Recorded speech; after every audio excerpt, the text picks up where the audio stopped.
Welcome, it's dadandsondoitall, and today We're going to be unboxing this Shark steam mop, so stick around to see it set up and put to use. While we're going through the different parts and pieces here in the unboxing, we'd love to hear in the comments, what's your preferred way of taking care of your hardwood or hard surface floors? Let us know in the comments below.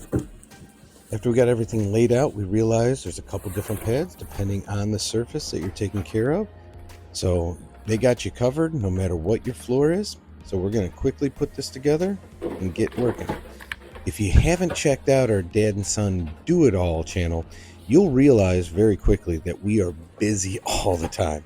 So having a tool like this to be able for us to quickly clean our floors and keep our house sanitary is an awesome feature. We really like this mop. It does exactly what it says it'll do. It steams, it cleans, and it buffs in one simple step. So we hope you enjoyed this video. If you did, please consider liking and subscribing. Have a great day.